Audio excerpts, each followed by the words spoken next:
Good morning, good afternoon, or good evening, depending on where and when you will be watching us from. I'm Jean-François Manzoni. I'm the president of IMD, where I'm also the Nestlé Professor of Leadership and Organizational Development. And with my colleague Tawfiq Jelassi, who is watching me right now, we are also the co-directors of Orchestrating Winning Performance Live, this program that you are connected with.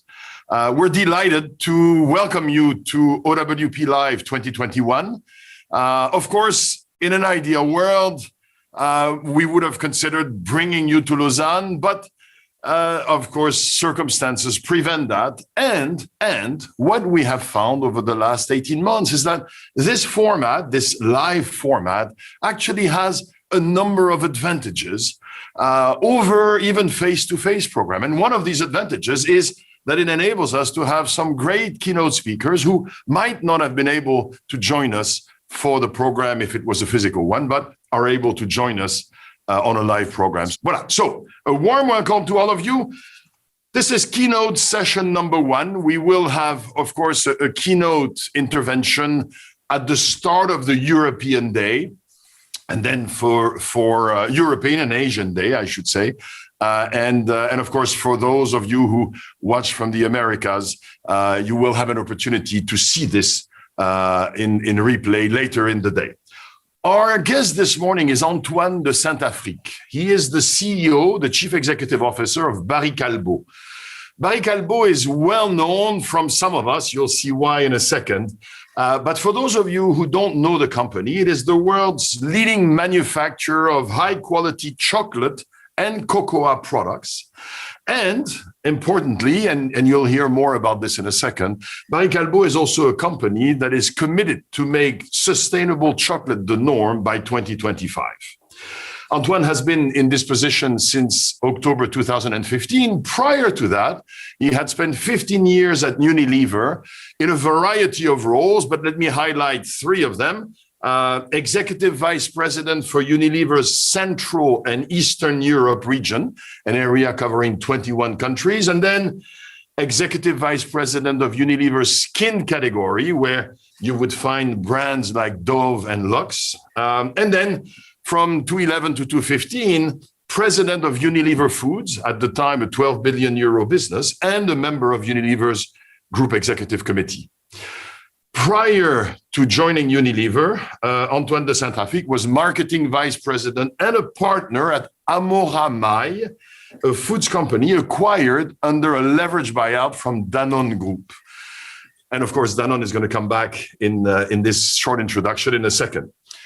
Over the years, Antoine has lived in Africa, in the US, in Hungary, in the Netherlands, in Russia, and in the United Kingdom. And he has also served on a number of boards, including Essilor and Burberry Group. Now, I have known Antoine de Saint-Affrique for a number of years, and I knew that he had agreed with his board to step down sometime this year. And just as the search for his successor was ongoing, some of you may have seen that there was also a search for a CEO for Danone, the Danone Group. And so Antoine will be taking over as CEO of Danone after he formally steps down from Barry Callebaut. His successor has already been identified there. He will be succeeded by the president of the Americas region. Voilà, so that's a short introduction. Again, I'm delighted that Antoine has agreed to be with us this morning.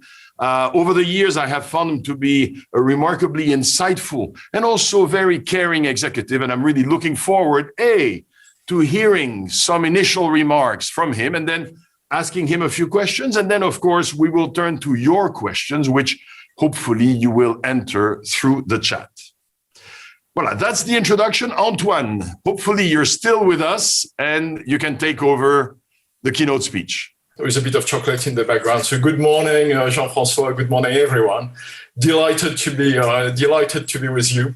What I will do in the next 10 to 15 minutes is share a little bit what we do in sustainability and how it links to our business model. And then, obviously, I'll try to answer some of your questions, probably not all, and some of the questions that Jean-François has. Cool. So what I'm going to try to do is let you know briefly how we came to put sustainability at the heart of our business model and how we look about that. But if we go to the next slide, actually first, I want to give a quick intro to what is Barry Callebaut. So Barry Callebaut, as you see from that picture, is a relatively young company, not that young.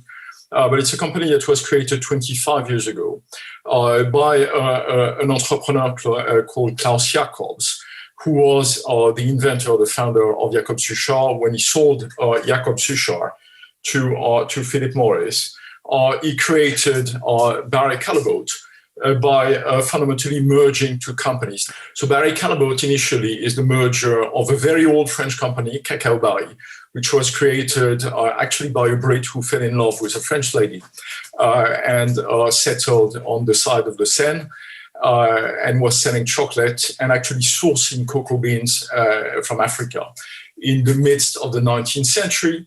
And Callebaut, which has been since the beginning of the 20th century, an iconic Belgian company.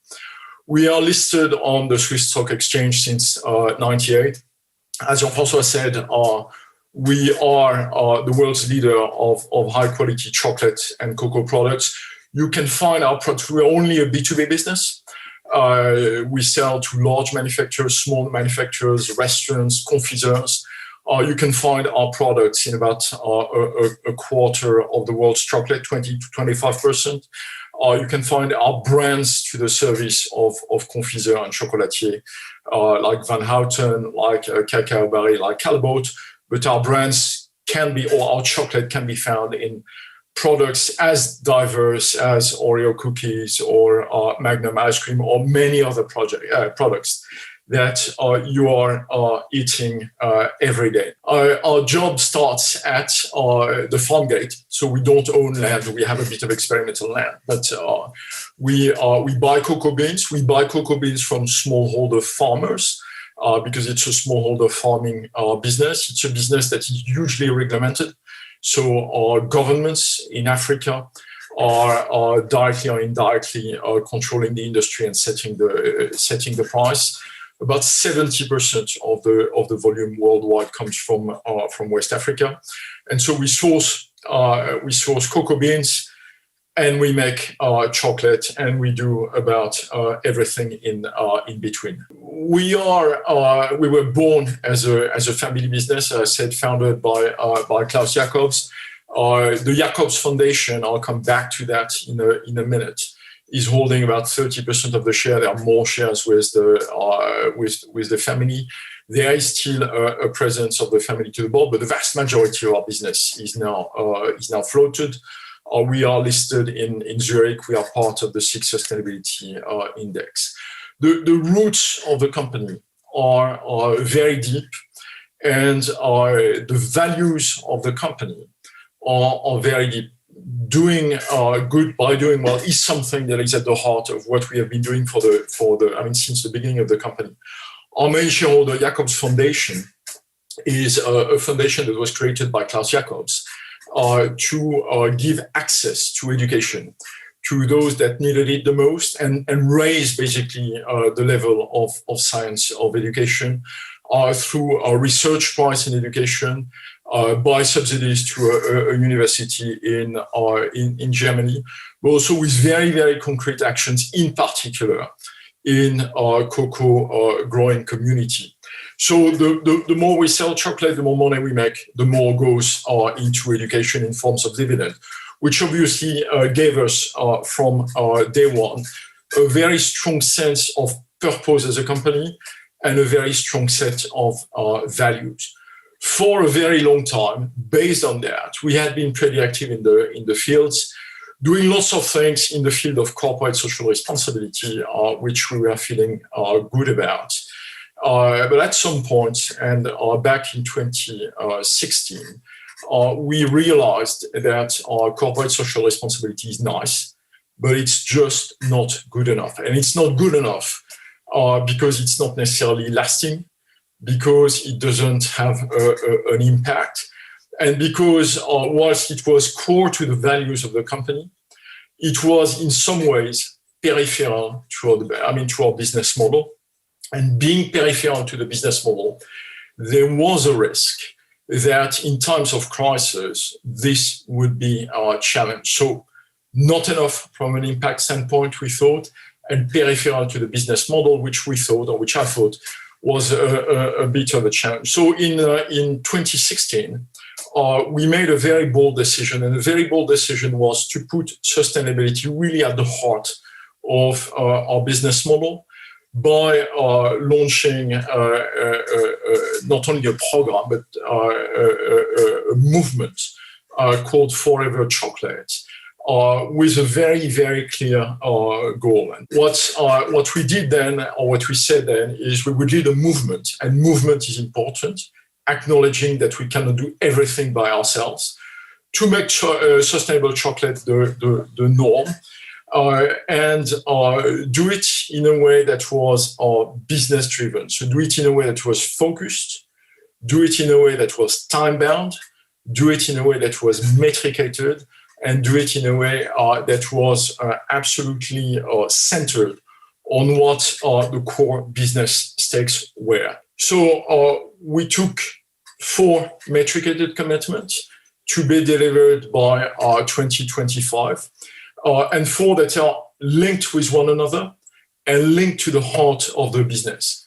Making sure that we bring 500,000 farmers out of poverty, because everything in our supply chain stems out of the farmers, but also stems out of farmers' poverty. If farmers are poor, they don't invest in their farm. They have their kids working for them too hard on their farms.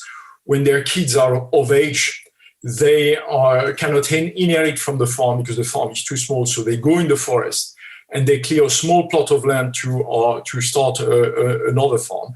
And so as a result of farmers' poverty, you have child labor, and therefore child labor was the second target. And you had deforestation, which is why we committed to being carbon positive and forest positive by 2025.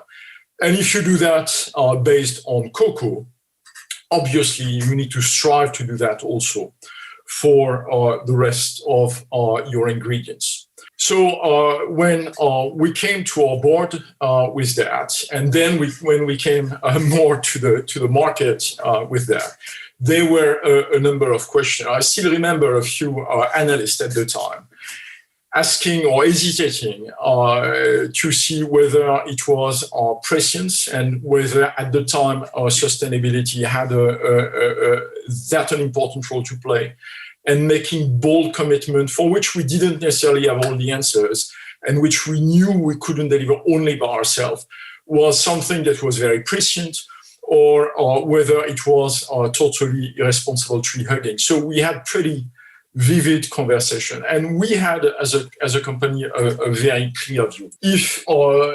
Obviously there is a moral case for sustainability.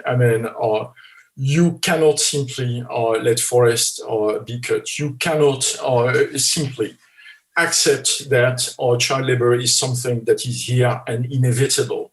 You cannot accept that the carbon footprint of companies keep growing and growing. So the moral case is obvious. But there is also, and that was extremely important for us, a very clear business case. If your business is only about cocoa and chocolate, you need to have farmers in 10, 15, 20 years. You need to have trees. You need to have rain on the trees. And you want the kids of the current farmers to be happy to become farmers again because they have good memories of the farm, but also because they have seen that there is a business to be made out of the farm. And obviously, you need to be socially acceptable. So if you push your horizon 5 to 10 years, suddenly sustainability has nothing to do, or not only to do, with the moral case.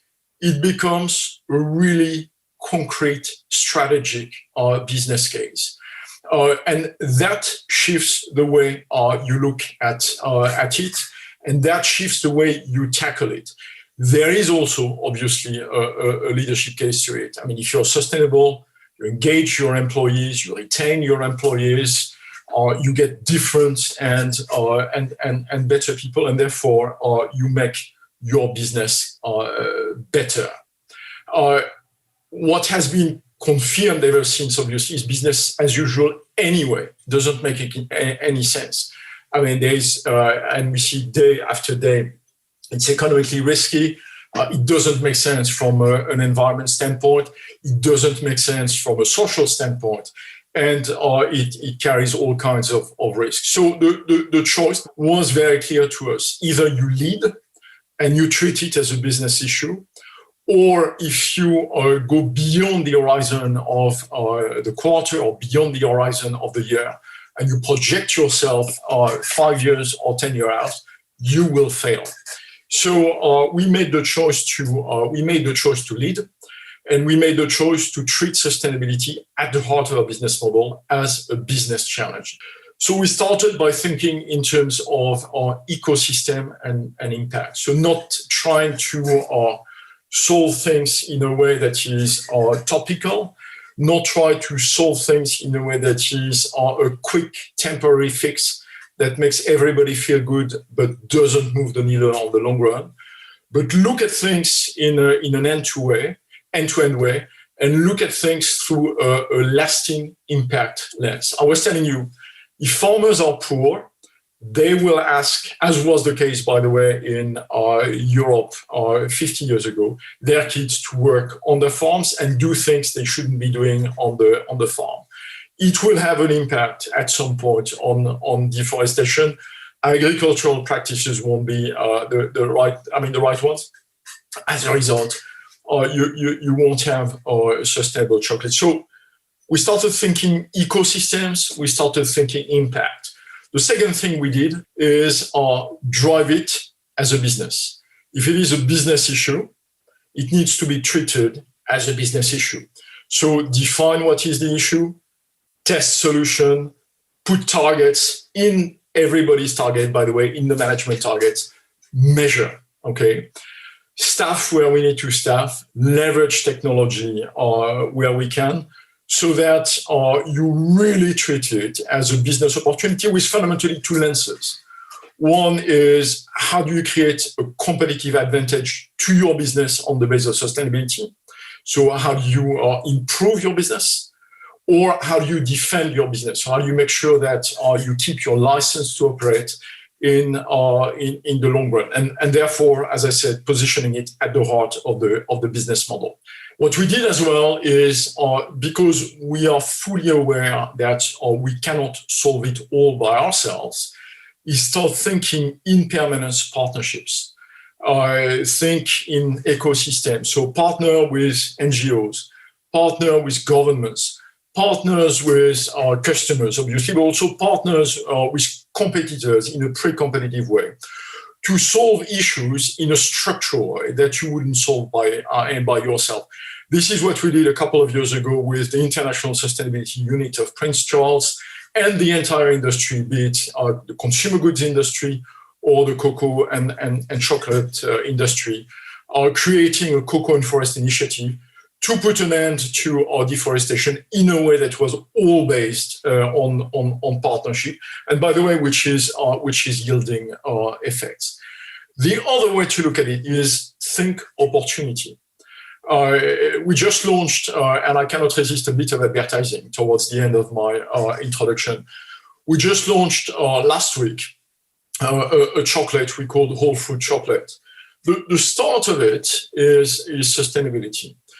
Cocoa is the only fruit in the world where you keep the seeds and you throw away the fruit. And that was unbearable to me. So the question I asked a couple of years ago is, okay, what do we do with the fruit? You cannot just let the fruit on the ground and take the seed. Is there opportunity? And so you start applying a business approach, you start applying science, you start applying craftsmanship, and you come to a chocolate that is made out of 100% cocoa fruit, which is cool because it's about upcycling, it's about using the full fruit, it's about creating value, obviously, to your customers, to the consumer, and it is leveraging sustainability also to create a business opportunity. So, in conclusion, and maybe my next and last slide, the heart of our business model is really about that. Obviously, we are about selling cocoa and chocolate and make it available to as many people as possible, feeding their innovation pipeline, feeding their creativity, helping the chefs to create new recipes. But we can only think of doing that in the long term if we do that in a way that is sustainable, because it will keep us relevant from a consumer and customer standpoint. It will keep us acceptable because it's difficult to do. It will, and because we started before many other people, it will help us drive a competitive advantage. Therefore, we will perform more. As we perform more, we'll feed more money into education through the Jacobs Foundation. And you are into a virtuous circle, which is basically about doing well by doing good, and keeping the ball rolling, attracting new talents, but also transforming the world of cocoa and chocolate using sustainability as an element of your competitiveness, rather than a box ticking or compliance exercise. I'm gonna stop here and hand over back to Jean-François. Thank you, Antoine. I have a few remarks and a few questions. Thank you very much for this. One of the questions on the chat is, what does sustainable chocolate mean? And I think you had a slide that answered this. It said, prosperous farmers, zero child labor, and thriving nature. Is that a fair summary of what you guys mean by sustainable chocolate? Yeah, it is a fair summary. So it is sustainable where cocoa has been sourced sustainably, where the other ingredients have been sourced equally sustainably, and you make it or you transform it in your factories in an as sustainable way as possible. Just to give a very concrete example, in the last 3 years, we've decreased our carbon footprint by over 20%, while we were obviously increasing our volumes. So this is something you can do if you apply your mind to it.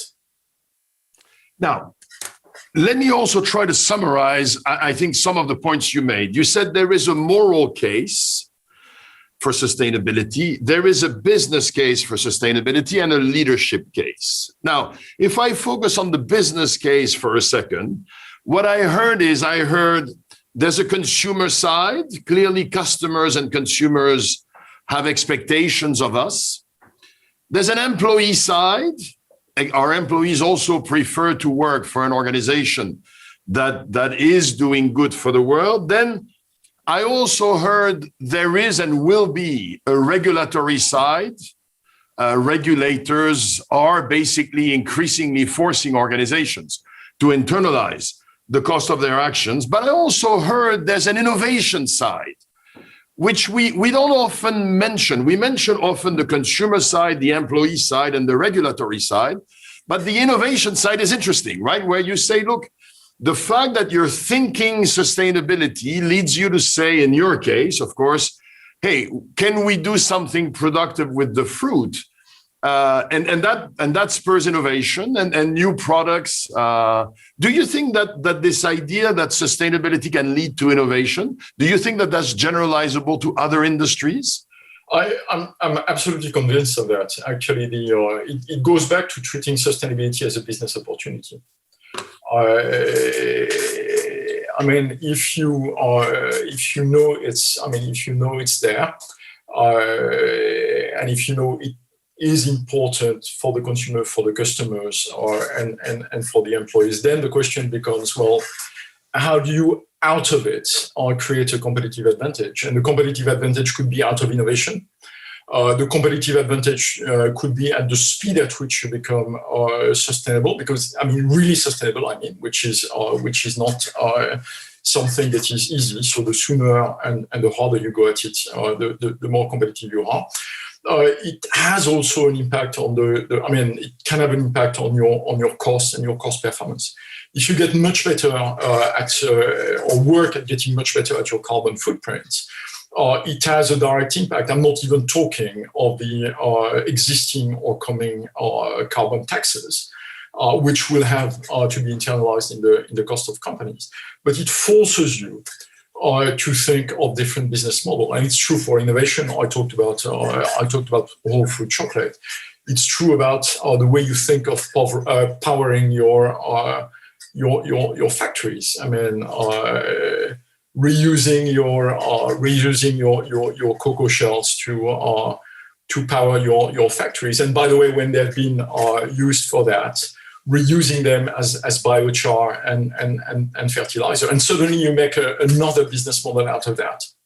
So it is about how do you look at it from a business angle and not only or solely from a compliance angle, and how do you turn it into a business opportunity? But Antoine, a number of people say, look, sustainability is really nice, but there's a trade-off between sustainability and profits. What I'm hearing you say is sometimes there is, but often there's not. Actually, the business case is becoming increasingly clear. For some things you need to invest, obviously. But the reality is, it's back largely, I think, to also a matter of the way you look at sustainability. I mean, if you look at it as this is compliance and therefore there is a cost to compliance, you look at it from a cost standpoint. If you look at it as, listen, it is a strategic stake, which if you don't address in 5 years' time, your company is going to be less relevant or irrelevant, then you start thinking of sustainability in terms of innovation. How does it power your brands? How does it differentiate your offering? How does it make your factories more performing? Is there a cost? Yes, but at some point you have a benefit that is outweighing the cost. Let me switch to some of the questions that have been raised. We have, by the way, a large number of participants coming from Africa, and one of them, I think, is asking, hi, Antoine, what would be your thoughts on empowerment of the communities where you source cacao beans in Africa? How is shared value created in these communities, or how is value shared? So you mentioned, of course, the farmers, and you mentioned one of the objectives being to elevate of course, the revenue level and the standard of living of these farmers. So tell us about empowerment of the cocoa farmers. So we spend an enormous amount of time, and we have actually, I think, close to 1,000 or over 1,000 people in the field, working on structurally helping the farmers to structurally improving their farming. If you look at a cocoa farm in Africa, and typically in Côte d'Ivoire or in Ghana, the average size is 3 to 4 hectares, and the average yield of the farm is 300 to 400 kilo per hectare. You don't, regardless of the price at which you sell the cocoa, you won't live on such a farm. A well-managed farm can yield up to 1 ton per hectare. Okay, so you have the ability to almost triple the revenue by taking care of the trees, by replanting new trees. You need also to start doing intercropping and do it with crops that are relevant, that have different seasonalities, that can be cultivated, by the way, by different members of the family, so that you are not prone only to variation of cocoa price, but you're prone also, you're protected against it by intercropping. When I was talking about partnership, and you don't do that by yourself. You work with NGOs, you work with governments, you work obviously with the local governments, to make sure that you put in place microcredit and microinsurance, so that you can start investing in the farm without having the worry of one bad season.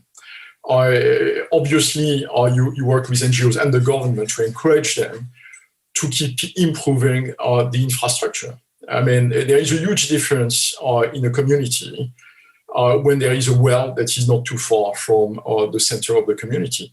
If the well is far, the people will go back and forth to the well. You will have more child labor. The women will spend their time going to the well rather than doing the intercropping. You need to push for better schooling, and better schooling, by the way, is not only the schools. It is the teachers in the schools. It is secondary schools, which requires, birth certificates in a number of cases. So you work on the ecosystem so that you raise structurally the level of income. You don't do it in a way that is topical, but you do it structurally by increasing the yield, by diversifying the revenues, and by enabling those farmers that really want to be in farming for the long term to progressively extend their footprint and move from 3 to 4 hectares to 11 to 12 hectares, which is a sustainable size of a farming, which, by the way, is exactly what happened in large parts of Europe 60 years ago. So I heard two major points that you made. One, of course, is the ecosystem one, which is a very well taken one, saying, look, if we manage to help improve the structural conditions of the farming, then clearly it will be easier for farmers to create and capture some of the value. I think you also made another point, which I thought was very interesting, which was, and don't think about it just in terms of a simple zero-sum game. It's what the value that we as a company capture is the value that we don't give the farmers. When you help the farmers to think of intercropping, when you help the farmers to manage their farms better, you are enlarging the pie for everyone. So it's interesting, right? It's not a zero-sum game. You're really thinking in terms of how do we change the structural conditions so that more value is created? And of course, if more value is created, it's easier to share it. Is that fair? Yeah, no, it's about sustainably enlarging the pie. So it is about creating sustained conditions for improving conditions. And that requires sometimes thinking differently about the business and about the conditions. There is a question: to what extent was convincing B2B clients a challenge? Because, of course, you're more of a B2B, Barry Callebaut is more of a B2B brand than a B2C brand. So how difficult was it to convince your B2B client versus them saying, no, I want the cheaper, non-sustainable options? Were they on board? How did you approach that? Well, listen, first, you have a large number of B2B customers that have made themselves a pretty sharp commitment in terms of sustainability. You talk of a Unilever, you talk of a Danone, you talk of a Mondelez. The large FMCGs have been very forward-thinking from a sustainability standpoint. So, by doing what we are doing, we are serving them. We have also a number of challengers that have based their model on being sustainable. So you have a pull from those people. And do you convince everyone from day one? No, it's a journey. But at both ends of the spectrum, large FMCGs or medium-sized businesses, but with a very strong vision or a very strong ethos, and obviously lots of startups. You have a real dynamic there. Is everyone on board? No, I think those that have been faster off the mark or in the same way as us will benefit, and those that actually don't think they need to do it will at some point be faced with the fact that the legislation floor will move up. There is a question related to shareholdings. And you are, of course, Barry Callebaut is a listed company, you mentioned it. It is also a listed company that has a strong family/foundation ownership, right? Does that help? And here, of course, I'm thinking of other organizations that are entirely floated and don't have this family. Did this help you, the family foundation ownership, or could you have done this irrespective of that?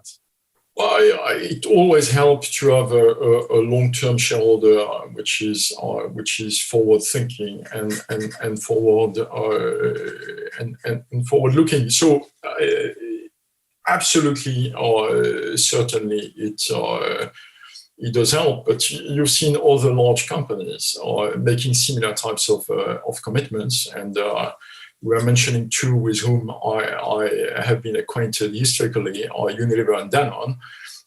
They have been very bold in their commitments over time, whilst being 100% floated. Our floating is currently over 65% or around 65%. If we don't perform next to what we are doing in sustainability, we will feel the pressure of the market.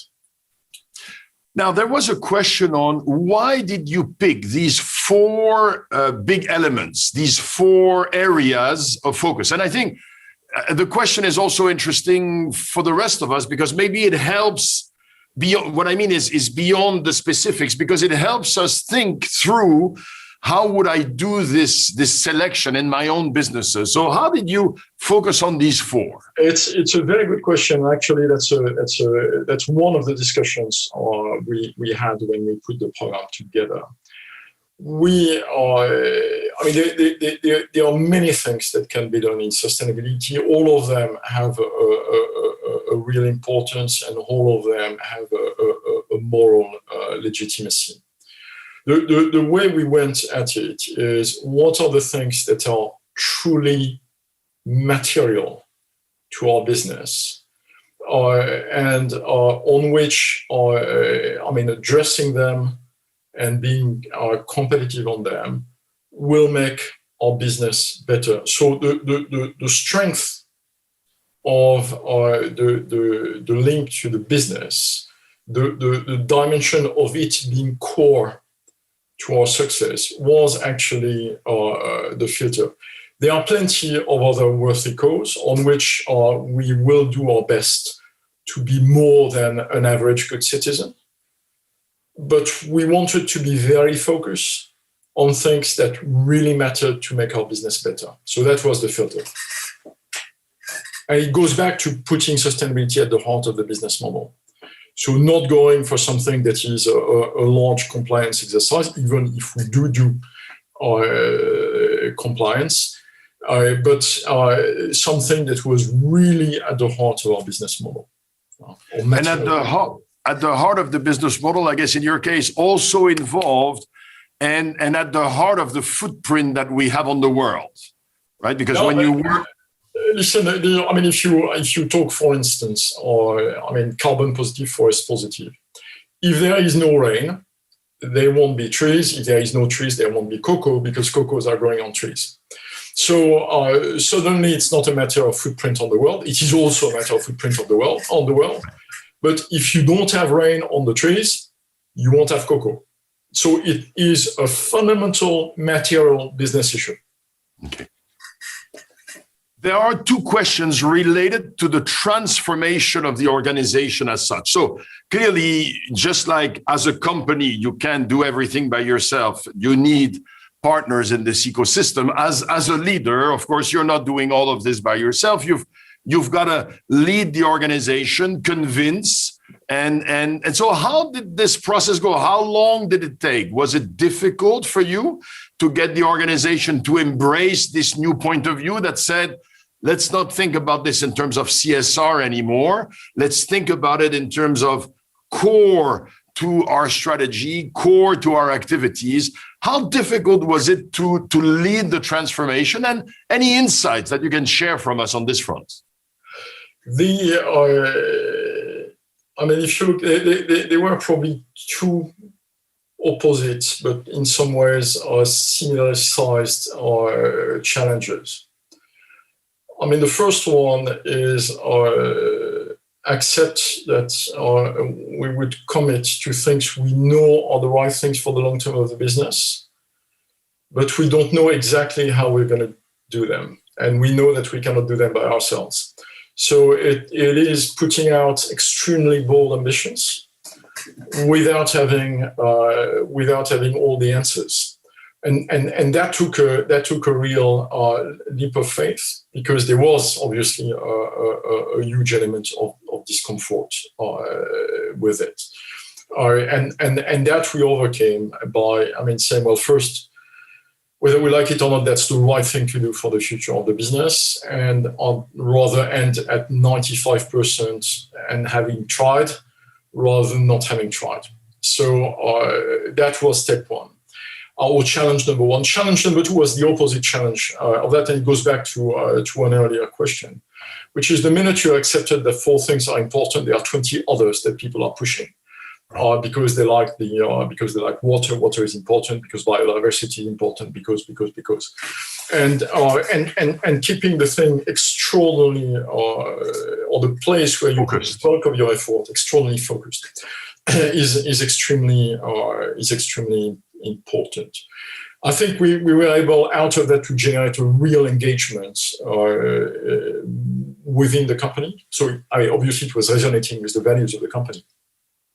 But it spoke to people, and as we moved very rapidly, back in 2016, 17% of our raw materials were sustainably sourced. We are largely over 6. I don't know the exact number now from the top of my head; it escapes me, but we are close to 60%, I think, in a matter of less than 5 years. So we've moved the needle, and people are extremely proud.